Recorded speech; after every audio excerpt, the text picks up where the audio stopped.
Hey everybody, what's up? Welcome to What's Brewing. I'm Mark. Today I'm sitting down with Kily LaGarde, co-owner of Huya Craft Coffee in Youngsville for part one of our interview.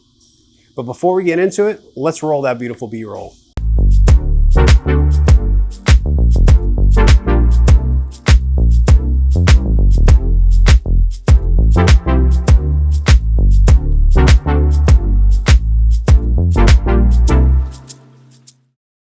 Kily, thank you so much for joining us today. Hey, thanks for having me. So, tell us a little bit about Huya. I know we talked to Dave and we talked to Shayna, but we haven't talked to you yet. So tell us how did you come to join up with the Heinzes in Huya Craft Coffee? So I was a customer, first and foremost, and that really created my love for this style of coffee.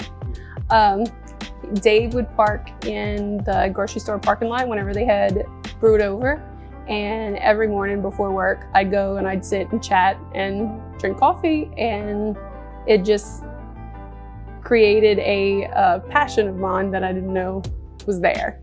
You met them whenever they had the coffee truck? What was it called again? Yes, they had a coffee truck called Brewed Over. And they were a mobile coffee bar.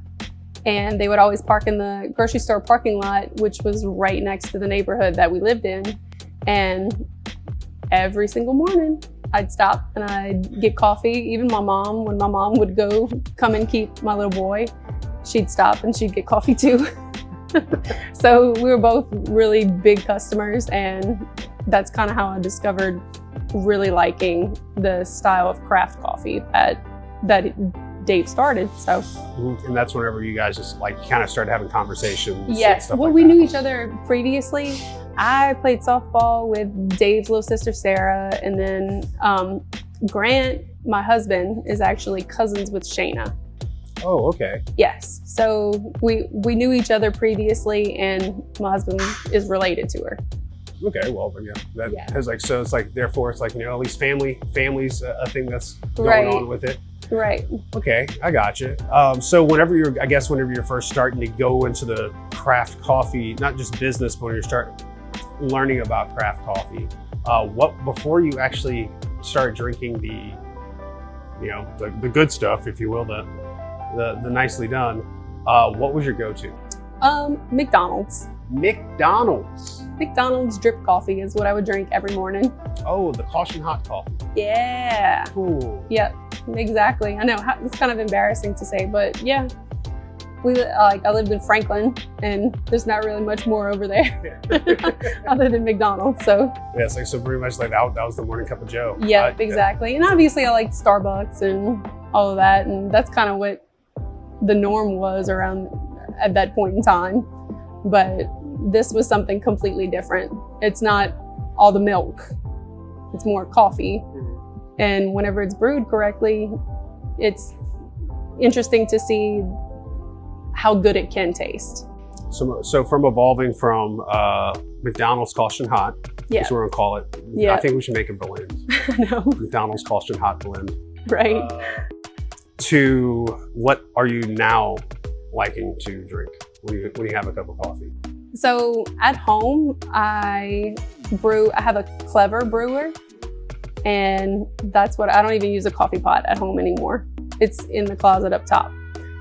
I have a kettle and a Clever, and I'll brew 1 cup in the mornings, and then whenever I get to work or on the way from dropping off Luke from school, I'll stop and have staff make me a surprise me latte. You know what? That's been my go-to of 2022 is the surprise me latte. Yep. There's a lot of times you can ask many people in the staff. I'll just walk up and say, "What do you want?" I'll be like, "Surprise me under $6." Yep.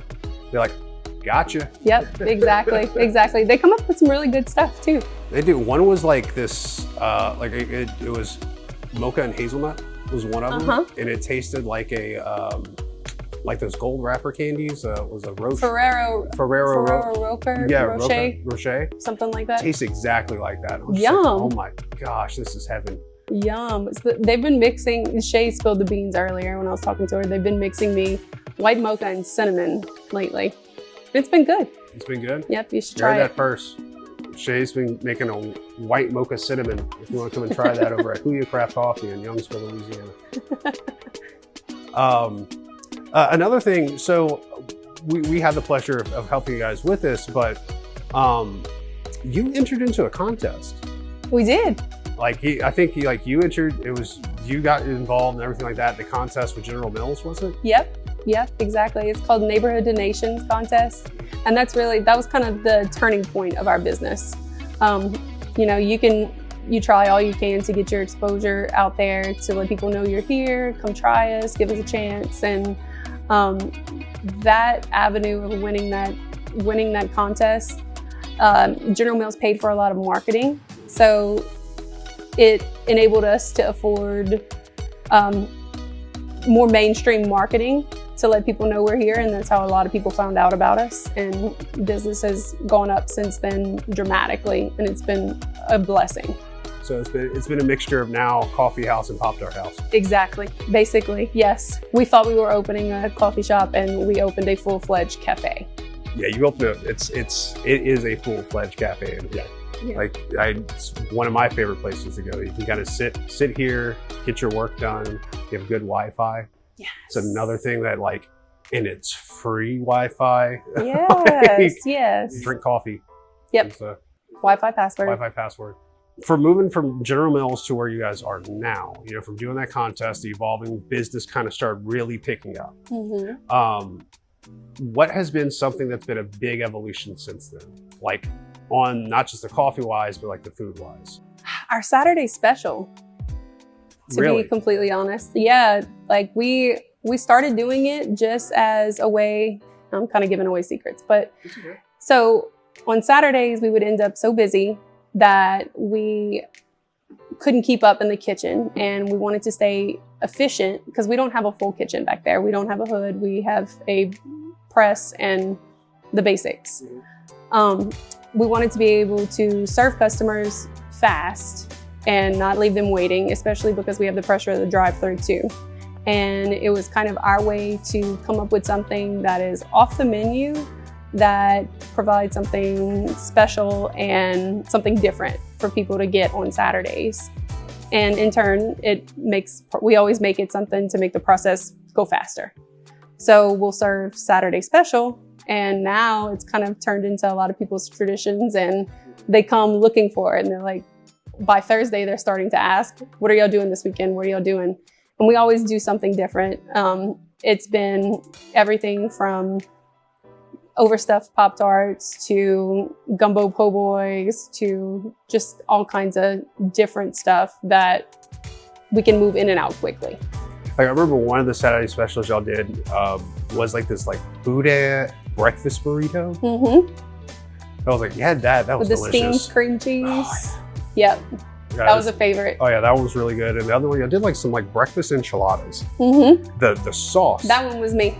That was you? The green sauce, yeah. The green sauce was, bring that back. It's the good stuff, yeah. I forgot about that one. You see, we do so many different things that Oh, it's almost a new one every Saturday. Yep. That y'all guys do. Pinterest. Pinterest? That's the trick, guys. Pinterest is the trick.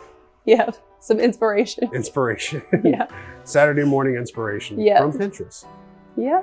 I know David said they went through coffee college. Yes, they did. Did you have to also go through coffee college, or did they put you through a coffee school? I attempted to. I tried to. Yeah, I did. I signed up for it, and then the pandemic hit, and they went to virtual classes, and I couldn't do something virtual. Like, we were about to open in 2 weeks. We were maybe 2 weeks out from the whole process, and it was way too much. And I was like, I need hands-on working. Yeah. And so I ended up not doing the class. So no, I've never been to coffee school.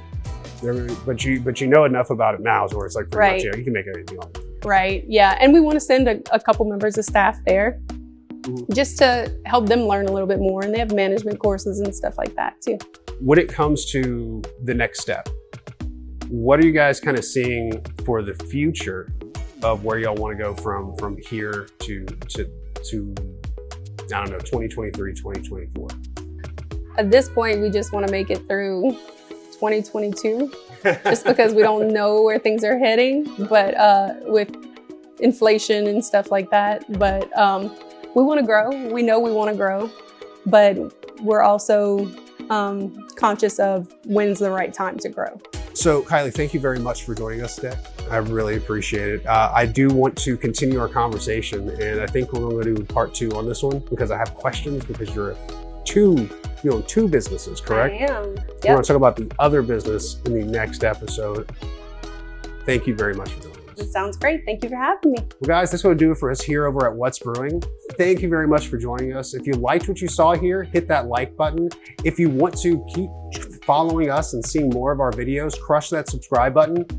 And if you want to keep up with everything that we're doing, hit the notification bell. And we will see you in the next one.